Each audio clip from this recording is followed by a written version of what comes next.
from the southern mountains, headwaters, a part of Appleshot.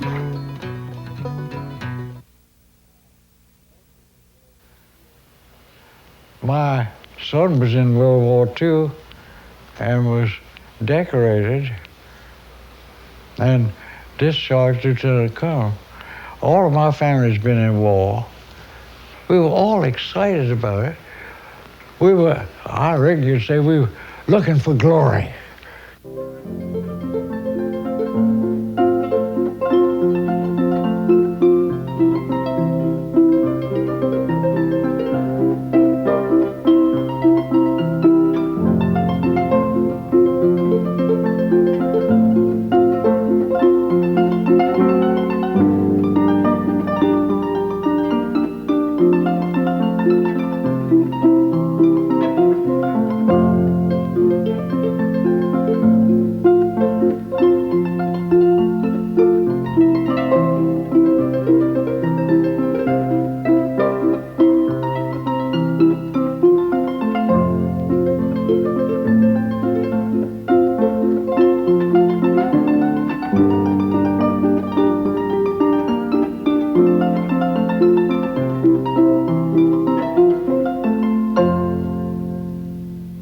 Our company consisted of 270 men, and we got several replacements, which were draftees, and to me, they were almost murder. Some of them hadn't been in the Army more than 2-3 weeks, and they were over there with us in the trenches. They didn't know how to take care of themselves. A lot of them were killed, a lot of those. I would say most of the draftees at that time were killed, other than the boys that had been over there all the time. I don't know, but I would think that possibly half of my original company was lost. Of course, we were trained that when we was in the trenches, keep our head below the top of the trench. And at night, we weren't supposed to smoke cigarettes at all, because the glow for a cigarette, you might get your head blown off. That's how I learned to chew tobacco. And that's the only time in my life I ever chewed tobacco, was when I was on the front. I couldn't smoke, so I chewed tobacco. Most of us did.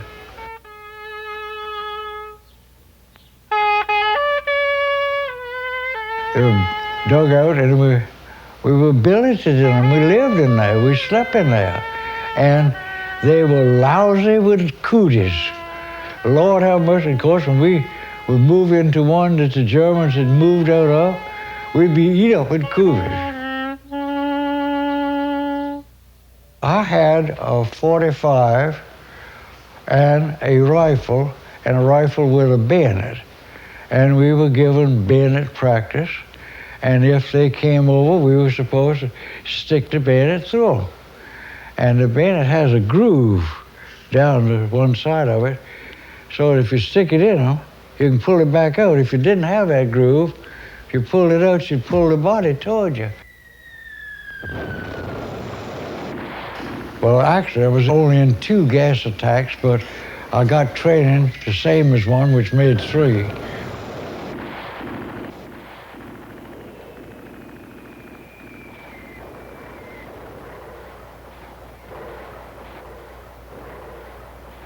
Now, mostly, I was in chlorine gas. Now, they had what they called mustard gas. I never did go through any of that, but mustard gas got on you, would burn you up. And I have seen boys in the hospital that their private parts were eat off. They had gotten into mustard gas and would eat them up, just like a cancer or something.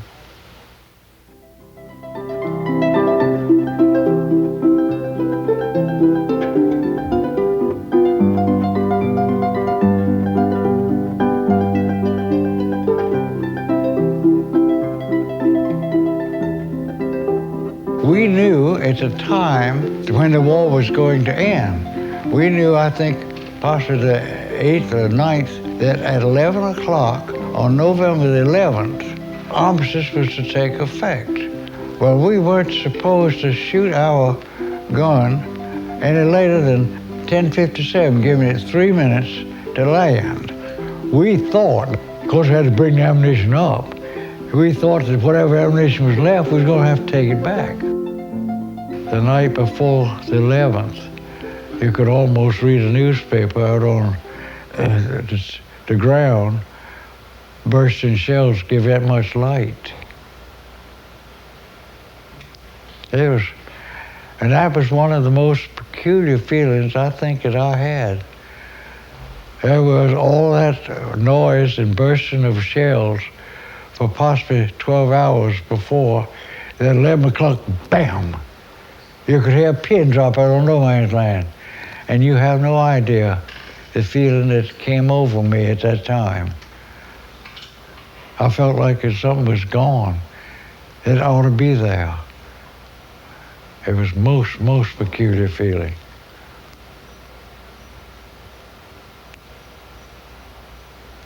And after I got over that, that's when I decided I'd go and see what the Germans were doing.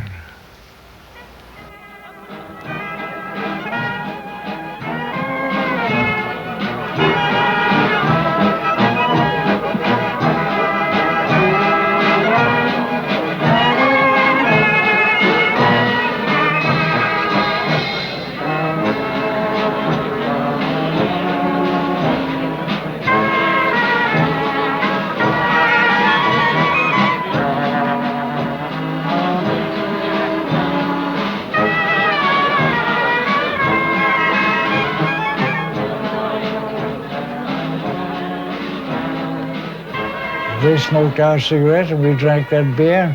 We just had a picnic and had a good time. Among people that 15, 20 minutes ago we would have killed, or they would have killed us. That's when it hit me how foolish war was. What good was it? There's all those boys that had been killed, both sides, and the officers were, and there we were having a party.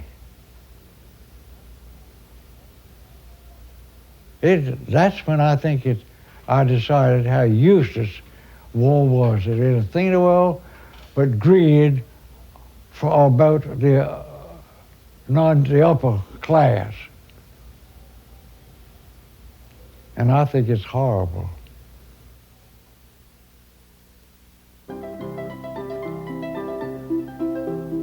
The one thing that bothered me the worst when I got back was sleeping in a house. I was strangled and it was hard to breathe. Of course, when we were in the Army, we'd sleep in what we call pup tents. I guess you know what a pup tent is. One end is open, your feet stick out and your head sticks to the back, and the rain rains on your feet and your head is up. But I'd step out there in that until I had quite a hard time being able to sleep in a room. I felt like I was being suffocated.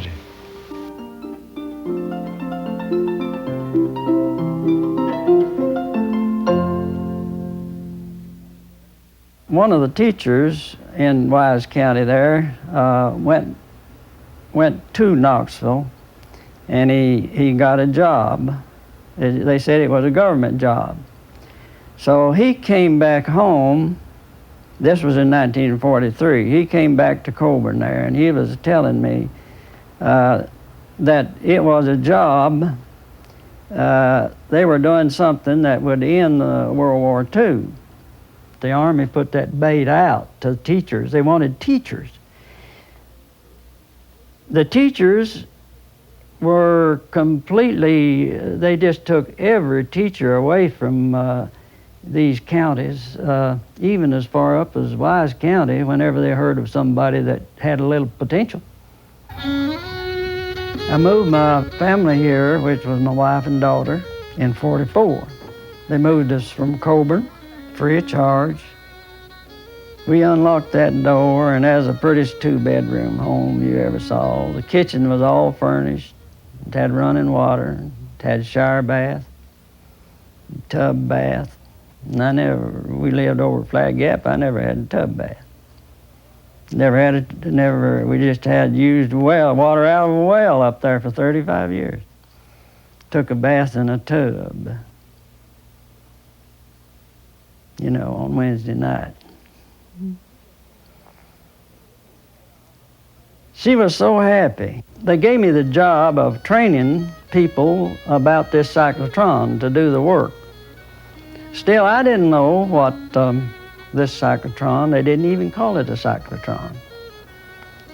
I didn't know what it was, and I wondered, but I was afraid to even say anything to anybody. And I had a good friend that was a very highly technical fellow. We were in a restroom, and I said, I'd just like to know what in the world we're doing. I can just only go through, I've got a number 3 on my badge. I noticed he had a 5 on his. That's the highest you could get, a number 5. And I had a 3. I said, it's just killing me. I'm just dying to know this, what in the world. And he looked back at the door went to the outside, and then he looked back at me, and he looked all around, and the other, see there wasn't anybody in there, and he said, atomic bomb.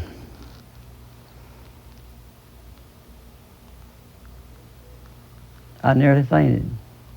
I didn't say a word. I charged out of that. I just fairly charged out of that restroom, and I just fairly fell down those steel stairs. I'd heard the word one time before that, mentioned in a science magazine. I was scared to death. Then I almost moved out. Everybody was high-strung with fear, you might say. And whenever you get a lot of fear in you, what do? There's a lot of activity. We were jumping then. Whenever you get scared, you'll either whistle or run. So we ran, we played, we went to parties, we danced. Honey, turn that light down low. Come on, get that light turned down. Don't you want some lovin'? See that? Honey, for I have to go.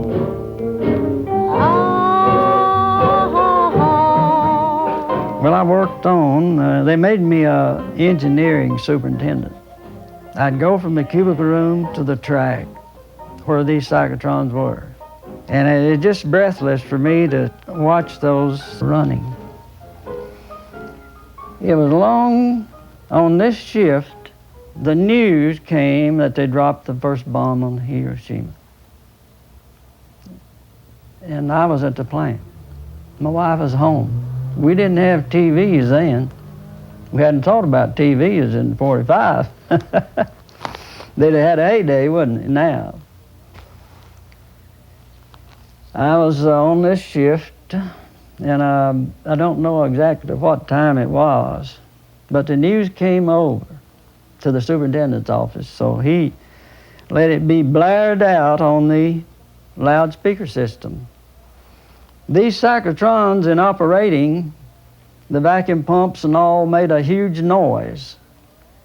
And we had large generators in there that made deafening noise to produce our current electrical supply that we needed.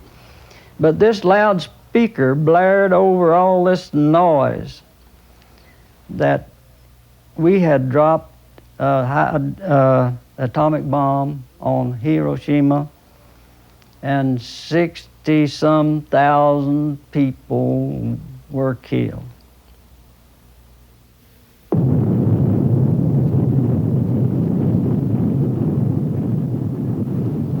Every worker left their cubicles. They just stormed out everywhere, hollering, "Told Joe is dead, told Joe is dead."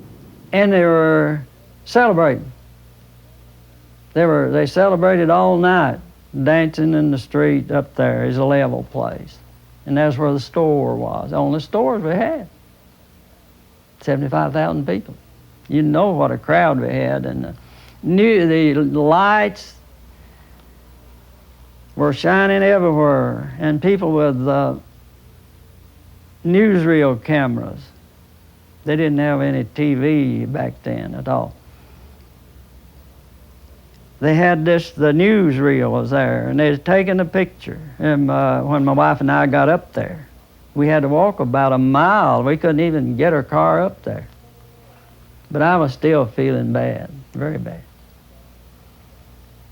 And I told her that I was sorry that they dropped the damn thing.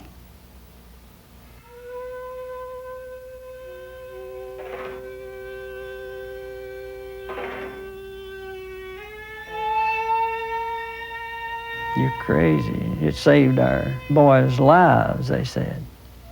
What about the innocent people, the babies? When I got a chance to get off from work, I came back to Wise. My wife, Catherine, and my daughter, Sandy, didn't want to leave Oak Ridge, but I wanted to go back. The war was over.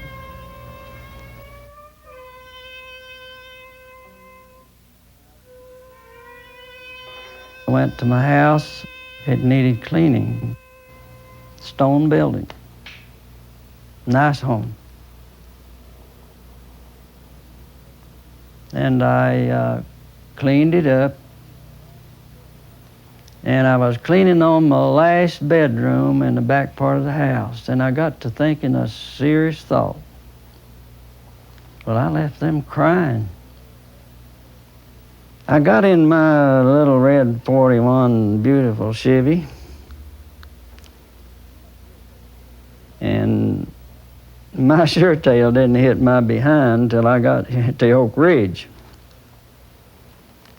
We called it Oak Ridge then. We weren't afraid to call it Oak Ridge. And that was the happiest two people I ever saw in my life when I got back there, and told them I wasn't going to move back. I grew up in a little apple growing community, which used to be real big on apples till they stripped most of the orchards for coal. I grew up where maybe a third of the people were kin to me. And I had an uncle who was a World War II soldier. He had been a young 16-year-old kid who joined up and was accepted and you know, killed people and saw his friends die and just lived with that for years. And finally, towards the end of his life, when he was like 56, he just started going crazy. Right not even a half a mile from where I grew up, my great-great-great-great-great-grandfather is buried. And the last thing that my favorite uncle did was go around this sacred spot and commit suicide. I went into the service in August of 1965. I was drafted. We were poor blacks and whites. Not that I consider myself poor, but if you look at, there were very few people there with bachelor's degrees, which was interesting. There were a few, but there weren't many. It's mostly dropouts or people who volunteered, who didn't have any other alternative. You know, we're looking for work, and the Army seemed to be a pretty good place to find it.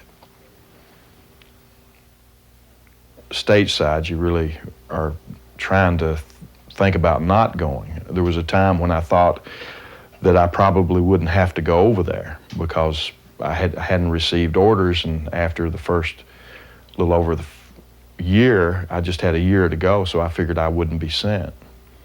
But in the back of my mind, there was always that question of being sent. And sure enough, they sent me.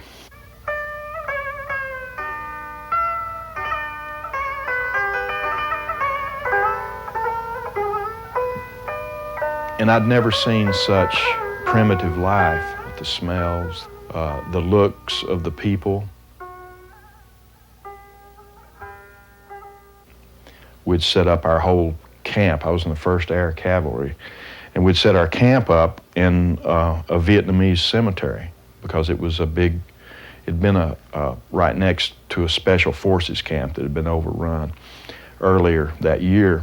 And so we went up to sort of take the territory back and to clean out this valley, so to speak. Basically, we burnt the valley and relocated all the people out of it.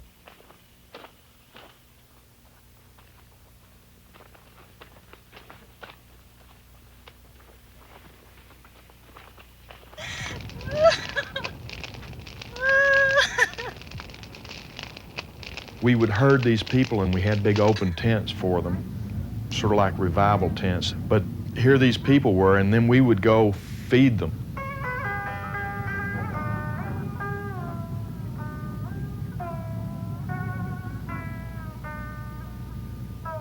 We take prisoners from the prisoner compound down to the river to fill sandbags, and we would then let them take a bath and bring them back and make more bunkers. This particular day, one of them didn't want to go back, so he swam. I begged him to come back, but he wouldn't do it, and I was wearing boots, and I was afraid to get in the water with my boots and try to catch him. I was a pretty good swimmer at the time, and so by the time I got my boots off, he was way out, and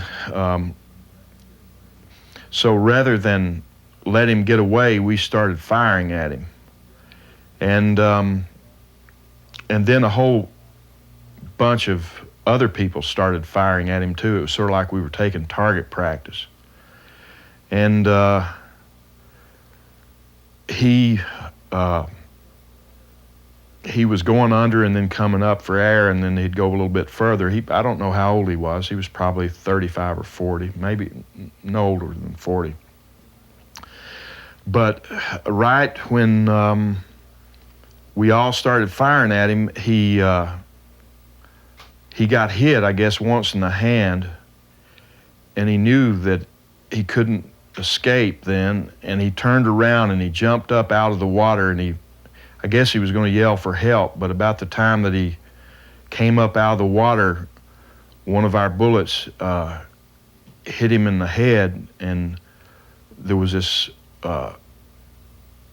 splatter sound, and a huge cloud of red went behind him, and he clutched and reached for us, and then he sank, and that was it. We went and fished his body out of the water, but then we loaded his body up and took him back with the other prisoners, and I always felt really bad about that, because I felt like for a second, if I'd have just gone and I could have overpowered him, I was a lot stronger than he was. If I'd have just gotten him out of the water, if I'd have just gone on in and caught him like I felt I could have, he would have lived. But it was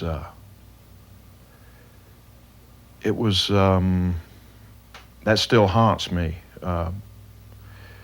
That's been, 23 years ago, almost 24. And when I got back to camp with his body, and we gave him to whoever takes care of the dead people, the other prisoners were in a state of shock too. I guess they knew him. They grew up with him. They sure did look at us funny.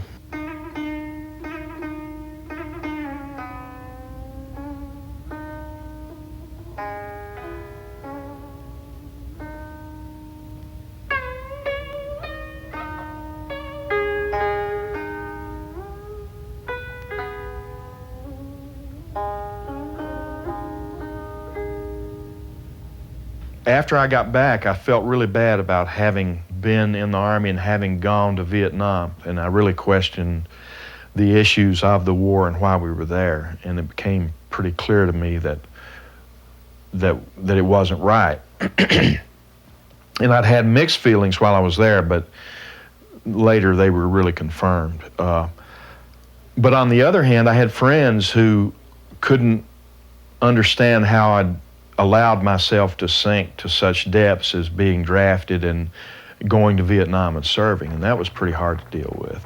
Turn in my Bronze Star and 2 Purple Hearts. I was only human. And that's what war does to you. It reduces you to something other than what you could have been, maybe. 20 years later, I went up to the Vietnam Memorial because I had friends who died in Vietnam after I left, and it was like part of your past is taken from you. What it did to me, the power of that thing being there, that beautiful piece of black marble with all those names on it.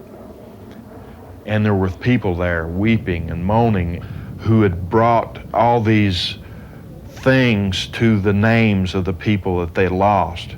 It was quite moving and quite healing for me to be able to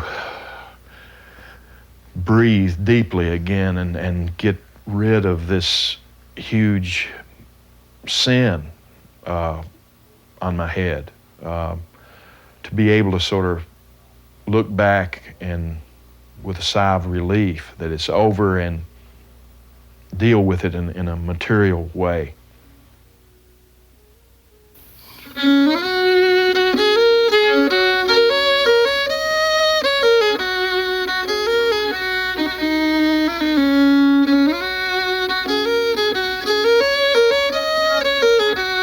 Thank you.